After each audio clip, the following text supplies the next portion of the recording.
안녕하십니까.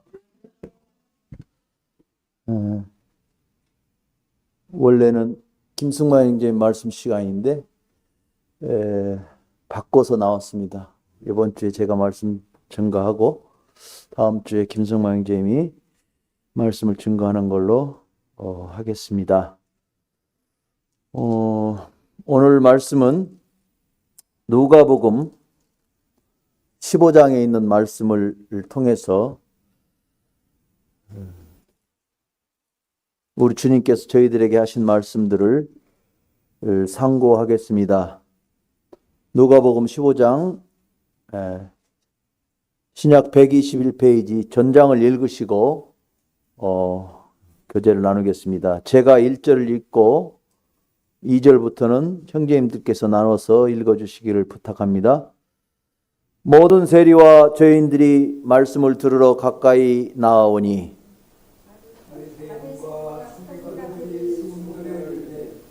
이 사람이 죄를 영접하고 음식을 같이 먹는다 하더라. 예수께서 그들에게 이 비유로 이르시되 너희 중에 어떤 사람이 양 100마리가 있는데 그 중에 하나를 잃으면 99마리를 들에 두고 그 잃은 것을 찾아내기까지 찾아다니지 아니하겠느냐. 또 찾아낸즉 쥐고 어깨에 메고 집에 와서 그 젖과 이웃을 불러 모으고 말하되 나와 함께 즐기자. 나의 잃은 양을 찾아내었느라 하리라. 내가 너에게 이르노니 이와 같이 죄인 한 사람이 얘기하면 하늘에서 얘기할 것 없는 의인 99로 말미암아 기뻐하는 것보다 다하리라. 어떤 여자가 10드라크마가 있는데 하나를 잃으면 불불을 켜고 집을 쓸며 찾아내기까지 부지런히 찾지 아니하겠느냐. 또 찾아낸 즉 법과 이웃을 불러 모으고 말하되 나와 함께 즐기자. 이런 드라크마를 찾아내었노라 하리라. 내가 너에게 이르노니 이와 같이 죄인 한 사람이 회개하면 하나님의 사자들 앞에 기쁨이 되느니라. 그러므로 어떤 사람에게 또 아들이 있는데 그 둘째가 아버지에게 말하되 아버지여 재산 중에서 내가 돌아올 물깃을 내게 주소서 하는지라. 아버지가 그 사재임을 각각 나누어 줬더니 후 며칠이 되어 둘째 아들이 재물이 다 모아가지고 먼 나라에 가 거기서 파랑망탕하여 그 재산을 낭비하더니 다 없앤 후 그 나라에 크게 흉년이 들어 그가 비로소 궁핍한지라. 가서 그 나라 백성 중 한 사람에게 붙여가니 그가 그를 들로 보내어 돼지를 치게 하였는데 그가 돼지 먹는 쥐염 열매로 배를 채우고자 하되 주는 자가 없는지라. 이에 스스로 돌이켜 이르되 내 아버지에게는 양식이 풍족한 품꾼이 얼마나 많은가. 나는 여기서 죽어 죽는구나. 내가 일어나 아버지께 가서 이르기를 아버지 내가 하늘과 아버지께 죄를 지었사오니 지금부터는 아버지 아들과 일컬음을 감당하지 못하겠나이다. 나를 품꾼의 한으로 보소서 하리라 하고 이에 일어나서 아버지께로 돌아가니라.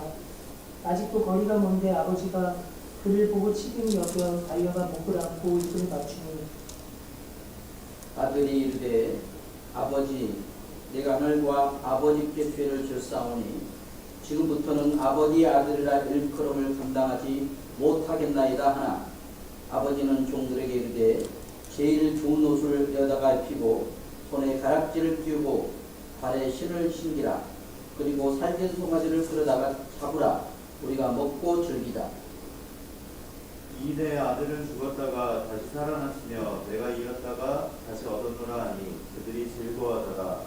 맏 아들을 밭에 있다가 돌아와 집에 가까이 왔을 때 수막과 춤추는 소리를 듣고 한 종을 불러 무슨 일인가 부른데 대답하되 당신의 동생이 돌아왔음에 당신의 아버지가 건강한 그를 다시 맞아들이게 됨으로 인하여 살찐 송아지를 잡았나이다 하니 그가 노아에 들어가고자 하니 아니하거든 아버지가 나와서 그러는데 아버지께 대답하여 이르되 내가 여러 해 아버지를 섬겨 유업을 어김없었거늘 내게는 염소새끼라도 주어 나와 내 것으로 즐기게 하신 일이 없더니 아버지의 살림을 청년들과 함께 삼켜버린 이 아들이 돌아오니 이를 위하여 살찐 송아지를 잡으셨나이다.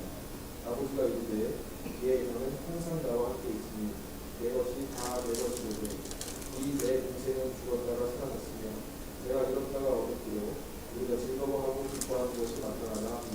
네, 감사합니다.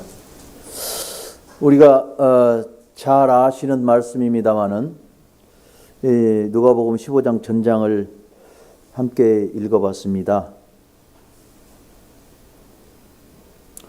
주님께서 누가복음 14장 앞으로 넘기시면 25절에서부터 마지막 절까지 이 제자가 되는 길에 대해서 말씀하시고 이제 이 15장에 와서는 세 가지의 예를 들면서 회개를 이야기합니다. 주님께서 15장에서 왜 이렇게 긴 장을 통해서 회개를 말씀하실까? 제가 지난번에 말씀을 나눴습니다마는 세 가지 회개를 말씀을 드렸습니다. 첫 번째는 누가복음 15장 11절에서 32절까지에 나오는 살아서의 회개, 탕자의 회개죠. 잘 알고 있는 회개.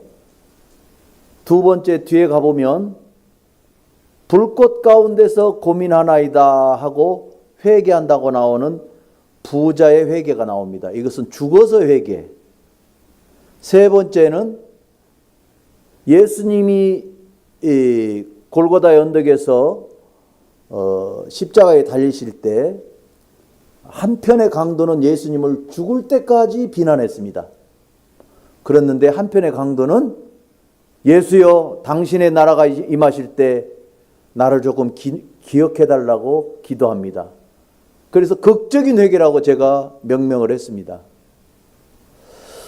이 누가복음에서 가장 클라이막스라고 하는 이 15장에서 예수님께서 이 땅에 살고 있는 모든 인생들에게 회개할 것을 이야기합니다. 그리고 세 가지의 예를 들어서 회개가 이루어진다고 말씀하고 있습니다.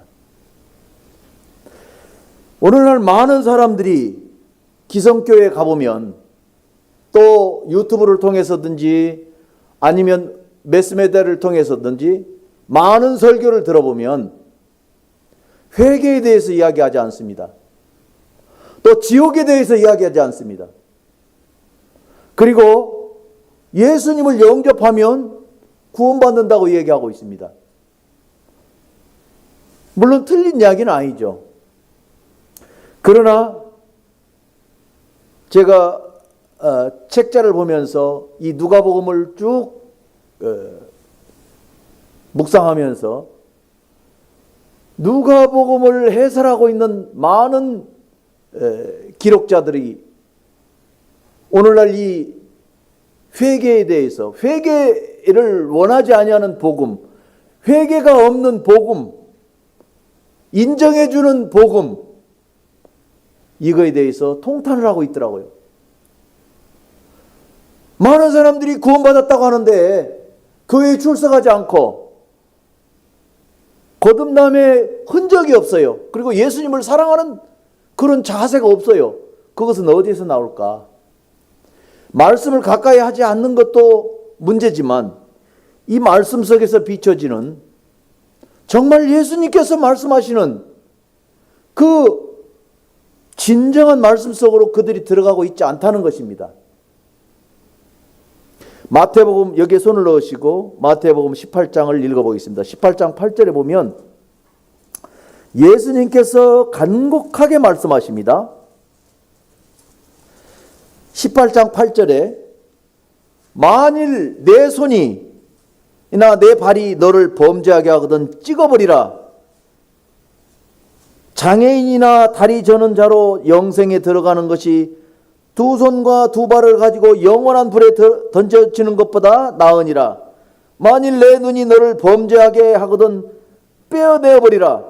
한 눈으로 영생에 들어가는 것이 두 눈을 가지고 지옥불에 던져지는 것보다 나으니라. 예수님께서 이렇게 직접 주님의 입술을 통해서 말씀하십니다. 전에 있던 성경에 보면 불구자라고 나와 있습니다. 장애인이 아니고. 여기는 조금 순화시켜서 지금 기록하고 있는데, 불구자로 내 손과 내 발을 찍어버리고 영생에 들어가는 것이 낫다 하는 것입니다. 이 말씀이 뭐냐면, 이 땅에서의 삶이 너희들에게 그렇게 중요하냐? 이 땅에서 불편하고 손가락질 받고 내가 손이 없어 발이 없어 기어다닌다 할지언정 예수 그리스도를 통해서 하나님을 알게 되고 하나님 앞에서 구원 얻게 되는 이 기쁨이야말로 진정한 기쁨이다 하는 것입니다. 사람들이 착각하고 살고 있는 이 시대에 오늘날 저는 이 시대의 복음을 전하면서 생각합니다. 이 시대는 어떤 시대와 같은가? 과거에 엘리 제사장의 시대와 같습니다. 엘리 제사장이 제사장직을 수행하면서조차도 자기 아들 홈니와 비느하스에게 하는 말을 읽어보십시오. 얘들아 그러지 말라. 얘들아 그러지 말라. 타이르입니다. 하나님의 말씀은 분명하게 말씀하십니다. 저는 다리로 영생에 들어가는 것이 멀쩡한 다리로 불구자로 멀쩡한 다리로 지옥불에 들어가는 것보다 나으니라. 그러면 지옥이 얼마나 끔찍하고 얼마나 가지 아니해야 될 곳이냐 하는 것입니다. 우리가 전도 집회를 앞두고 있습니다. 아까 제가 모임에 오기 전에 어떤 형제님으로부터 전화를 받았어요. 영혼을 구두자를 찾아가 봐달라. 네, 알겠습니다. 그 39살 먹은 청년이래요. 결혼했느냐 물어봤더니 안 했다고 해요. 어디에 사느냐? 영등포에 산대요. 알겠습니다. 제가 주일날 오후에라도 가보겠습니다. 그 동생은 예수님을 믿고 지금 장례를 치르는 중이라고 말씀을 하고 있었어요. 암으로 투병을 하다가 예수님을 믿고 지금 장례식을 치르고 있는 도중에 그 오빠가 지금 영등포에 사는데 찾아가 볼 수 있겠느냐? 알겠습니다. 가야죠. 복음은요, 우리 주님의 생명의 말씀입니다. 피와 같은 말씀입니다. 다시 누가복음 15장으로 돌아오겠습니다. 누가복음 15장에 보면 첫 번째 예화를 듭니다. 예수님께서 15장 1절에 보면 두 부류의 아니면 세 부류의 사람들이 나옵니다. 모든 세리와 죄인들이 예수님의 말씀을 들으러 가까이 옵니다. 첫 번째 죄인과 세리입니다. 그들은 그 유대 땅에서 지탄받고 손가락질 받는 이러한 사람입니다. 유대인들이 고개를 저어버리는 사람입니다. 아, 저 사람들은 죄인이야. 우리가 상종할 수 없는 사람이야. 그 무리 한 패가 나오고요. 두 번째 2절에 보면 바리새인이 나옵니다. 이 바리새인은 종교인들입니다. 오늘날로 말하면 새벽기도도 열심히 하고 주일 성수하고 종교인들입니다. 세 번째 서기관이 나옵니다. 서기관은 지도자들입니다. 인도자들입니다. 율법을 가르치는 자들입니다. 오늘날 많은 교회의 지도자들이 있습니다. 예수님의 말씀을 어떤 신학 공부를 통해서 배워서 가르친다고 하는 일종의 그런 무리들입니다. 그들은 하나님의 말씀을 통해서 울어본 적도 없고 깨달아본 적도 없는 사람입니다. 이 세 부류의 사람이 예수님의 말씀을 들으러 나오는데 3절에 오면 예수께서 그들에게 비유로 말씀하시는데 첫 번째 어떤 사람이 양 100마리가 있는데 한 마리를 잃었어요. 그러면 찾지 않겠느냐? 이렇게 물어봅니다. 5절에 보면 또 찾은 즉 즐거워 어깨에 메고 집에 와서 그 벗과 이웃을 불러 모으고 말하되 나와 함께 즐기자. 내가 잃은 양을 찾아내었노라. 이렇게 하지 않겠느냐 물어봅니다. 이와 같이 죄인 한 사람이 회개하면 하늘에서 회개할 것 없는 의인 99을 인하여 기뻐하는 것보다 더한다. 이렇게 예수님께서 말씀하십니다. 이 말씀이 무슨 말씀입니까? 어떤 분은 출판사에서 나온 책을 읽어보니까 99마리는 구원 안 받은 사람이라고까지 이렇게 표현을 하더라고요. 그러면 한 사람이 구원받은 거 아닙니까? 많은 사람들은 이제 99마리는 구원받았을 것이다 생각하고 저도 그렇게 생각했는데 그 저자는 그렇게 쓰지 않고 있더라고요. 이 지금 초점은 어디에 있느냐면, 포커스는 어디에 있느냐면, 구원받은 잃어버렸던 양이, 한 마리의 양이 찾은 바가 됐다는 데에 지금 주목하고 있는 것입니다. 우리들은 지금 예수님의 말씀 속에서 한 마리의 양에 지금 눈을 부릅뜨고 쳐다봐야 된다는 것입니다. 이 한 마리의 잃어버린 양은요, 자기 발로 자기 갈 길로 갔던 것입니다. 양의 특징은 뭡니까? 시력이 굉장히 약해요. 그래서 1m 앞도 못 본대요. 목자가 없이는 그는 잃어버리는 것입니다. 목자가 인도하지 않으면, 지팡이와 막대기로 인도하지 않으면 양은 자기 갈 곳에 빠집니다. 개울에 빠지고 길을 잃어버려요. 무리에서 떨어져 나갈 수밖에 없는 것입니다. 이것이 죄인들이라고 하는 것입니다. 예수님께서. 그러나 이것이 인생임에도 불구하고 바리새인과 서기관들은 나를 젖혀놓고 저기 세리와 죄인들일 거야, 이렇게 생각하는 것입니다. 그래서 예수님께서 지금 비유로 말씀하셨는데, 잃어버렸던 양이 찾아지는 이와 같은 첫 번째의 비유를 말씀하십니다. 이것은 목자 되신 예수님께서 이제 양들을 보호하시고 시력이 없는, 거의 앞을 보지 못하는 이 미련한 양들을 목자가 돌보신다는 동정입니다. 예수님께서 찾지 않으면, 목자가 찾지 않으면 그들은 그 길에서 돌아올 수가 없는, 네 발을 가졌으나 돌아올 수 없는, 회개할 수 없는 이 죄인들을 이야기하는 것입니다. 그래서 죄인들과 지금 잃어버린 양과 비교하는 것입니다. 너희들은 죄인이다. 너희들은 인생으로 두 눈을 뜨고 살고 있지만 양과 같이 앞을 보지 못한다. 그래서 너희들 갈 길로 갈 수밖에 없다. 이사야에서도 나와 있죠. 목자 없는 양과 같이 우리는 다 갈 길로 갔다.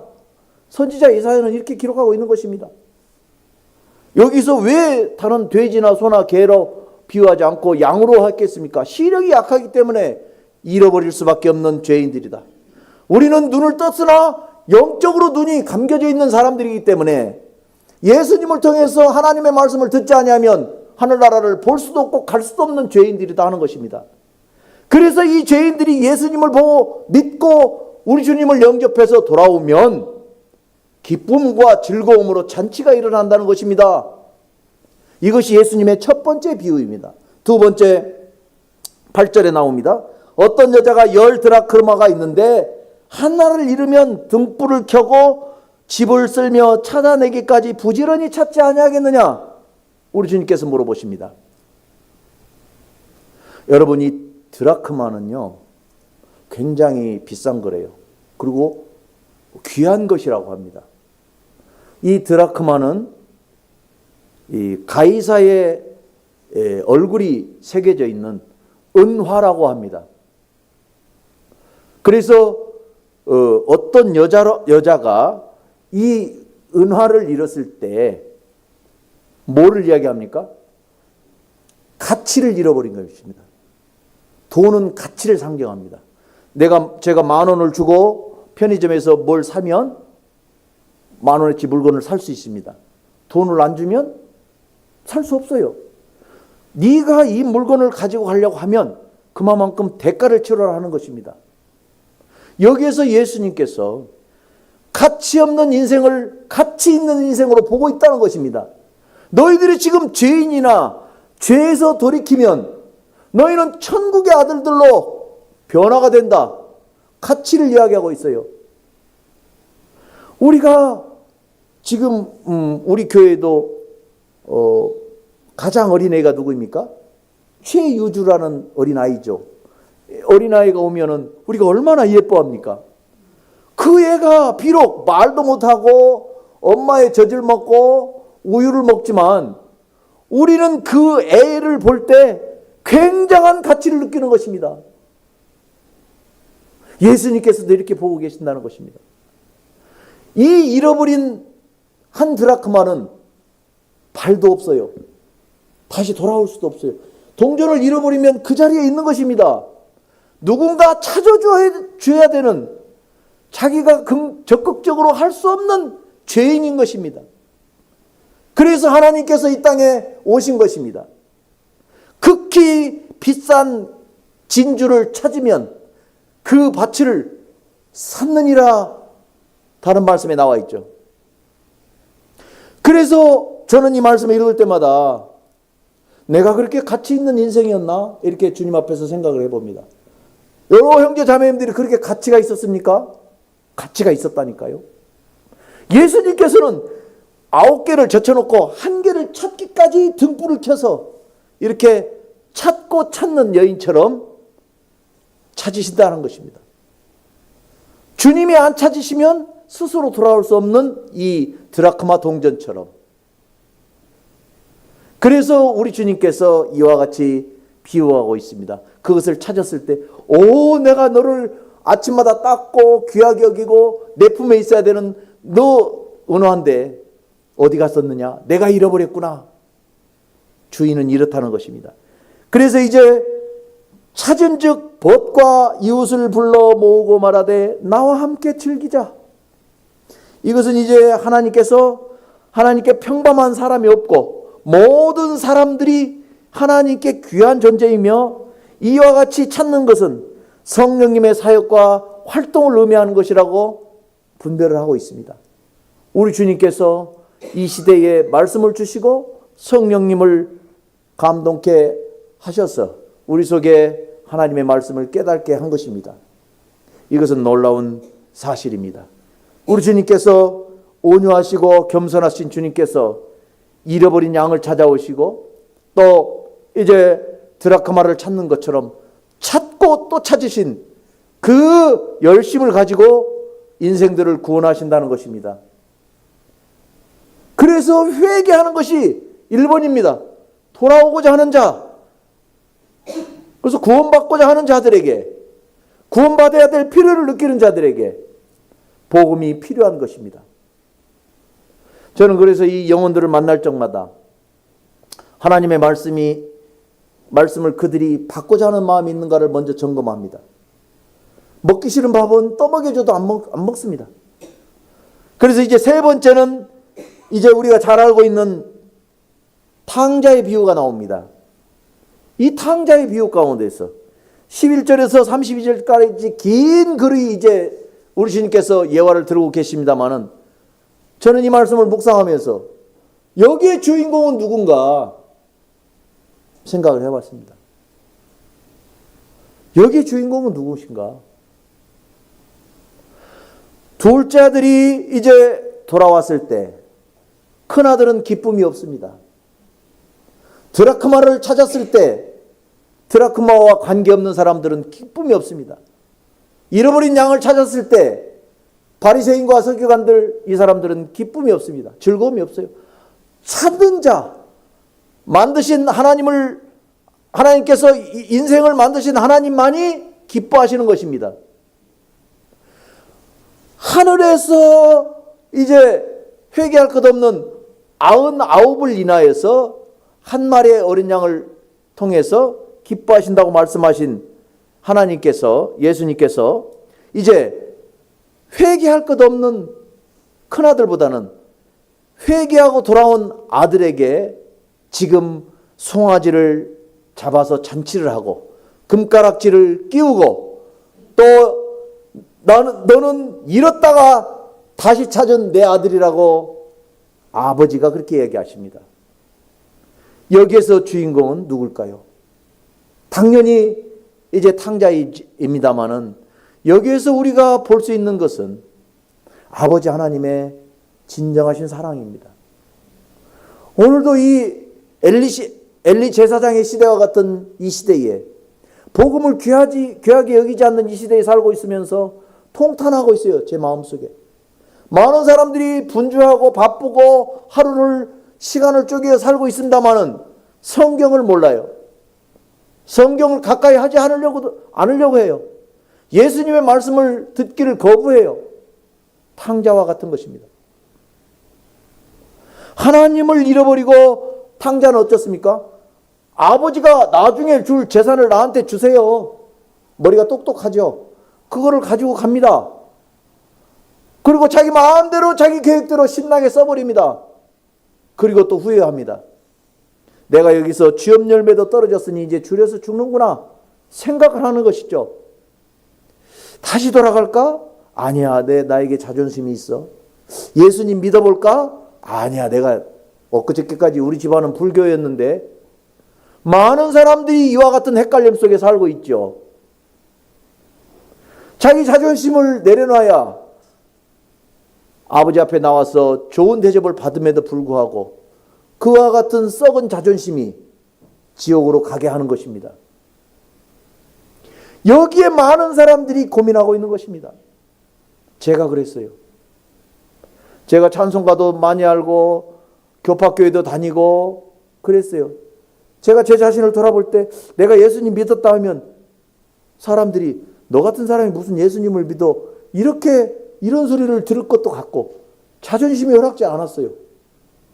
내가 예수님 한번 믿어볼까? 많은 사람들이 탕자와 같은 고민 가운데 있는 겁니다. 오늘날 이 시대에. 그러다 지옥 가는 거예요.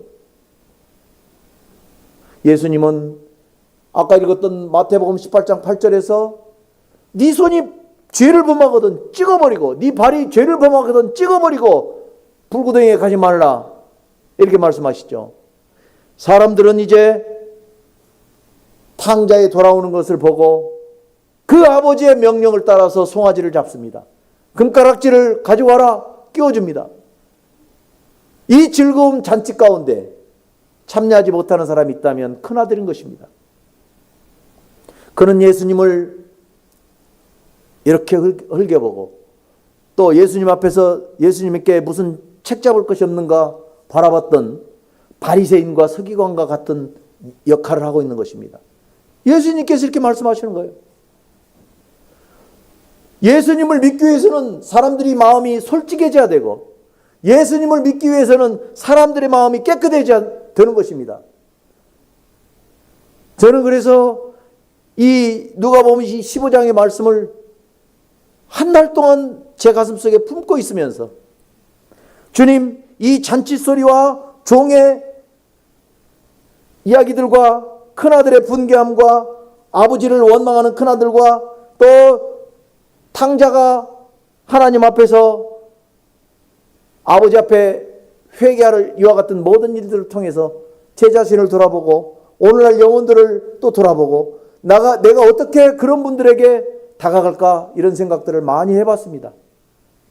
오늘날 이 시대에 기쁨이 없이 살아가고 있는 이 얼굴 표정들을 보면서 저는 이 복음을 들려주고 싶습니다. 과연 당신이 죽으면 보장되어 있습니까? 당신은 어디로 가고 있습니까? 당신의 갈 곳은 어디입니까? 우리가 수백 번, 수천 번 강조해도 이 하나님의 말씀은 우리의 마음속에 늘 이 복음에 대해서 메시지를 전할 것을 제 가슴속에서도 말씀하고 계십니다.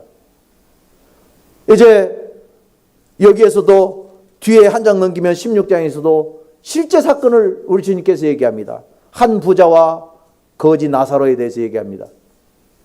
이 누가라는 이 저자는 누가복음에서 사도행전과 이 누가복음은 특별한 게 있죠. 데오빌로요 이렇게 합니다. 데오빌로가 어떤 사람입니까? 사실상 잘 알지 못하는 사람이에요. 그러나 데오빌로에게 향해서 복음을 쓰고 있는 것 같으면서도 하나님의 사람으로서 하나님의 아들 예수 그리스도께서 오셔서 말씀하신 부분들을 적나라하게 묘사하는 걸 보면서 저는 이 누가복음을 볼 때마다 정말 눈물을 흘립니다. 주님께서 이 말씀을 주셨군요. 많은 사람들이 이 복음 앞에 나와서 무릎을 꿇고 나도 예수님을 믿었다. 정말 영접했다.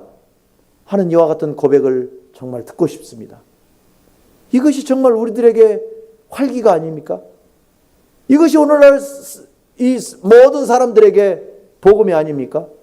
바울이 이와 같은 말씀들을 통해서 모든 서신서를 쓰고 우리에게 강하게 말씀하고 있는 것을 봅니다. 에베소서 한 절 읽고 마치겠습니다. 에베소서 바울의 이야기를 읽고 마치도록 하겠습니다. 에베소서 1장 17절입니다. 우리 주 예수 그리스도의 하나님 영광의 아버지께서 지혜와 계시의 영을 너희에게 주사 하나님을 알게 하시고 너희 마음의 눈을 밝히사 그의 부르심의 소망이 무엇이며 성도 안에서 그 기업의 영광의 풍성함이 무엇이며 그의 힘의 위력으로 말미암아 역사심을 따라 믿는 우리에게 베푸신 능력의 지극히 크심이 어떠한 것을 너희로 알게 하시기를 구하노라. 그의 능력이 그리스도 안에서 역사하사 죽은 자들 가운데서 다시 살리시고 하늘에서 자기의 오른편에 앉히사 모든 통치와 권세와 능력과 주권과 이 세상뿐 아니라 오는 세상에 일컫는 모든 이름 위에 뛰어나게 하시고 또 만물을 그 발 아래 복종하게 하시고 그를 만물 위의 교회의 머리로 삼으셨느니라. 교회는 그의 몸이니 만물 안에서 만물을 충만하게 하시는 이의 충만함이니라. 바울은 이와 같은 깨달음으로 우리에게 오늘날 이야기하고 있습니다. 우리 주님에 대해서. 주님께서 비유로 누가복음 15장에서 세 가지 비유로 말씀하셨지만 우리 주님은 이제 하나님의 능력으로 20절에 보면 그리스도 안에서 역사하사 죽은 자들 가운데서 다시 살리심을 받았다고 이렇게 기록하고 있습니다. 예수님은 십자가에서 죽으셨습니다. 그리고 그분은 살아나실 수 있으셨습니다마는 하나님이 살려 주실 때까지 3일 동안 기다리셨습니다. 저는 이 말씀을 이렇게 읽었습니다. 하나님 앞에 순종하시고 하나님의 능력 가운데서 무덤에 돌을 옮겨 놓으시고 하나님의 능력으로 다시 육체로 생동하게 하신 하나님의 능력을 기다리신 주님이십니다. 이 주님은 얼마나 우리들에게 참 감동을 줍니까? 그분의 능력으로 역사하사 죽은 자 가운데 다시 살리시고 하늘에서 자기의 오른편에 앉히사 이 주님을 만물을 그 발 아래 복종하게 하시고 그를 만물 위의 교회의 머리로 삼으셨다고 바울은 기록하고 있습니다. 그 교회에 우리가 속해서 오늘 이 저녁에도 하나님의 말씀을 다시금 나누고 또 기도할 수 있는 시간을 주셔서 참으로 감사합니다. 우리 주님 앞에 감사를 드립니다. 감사합니다.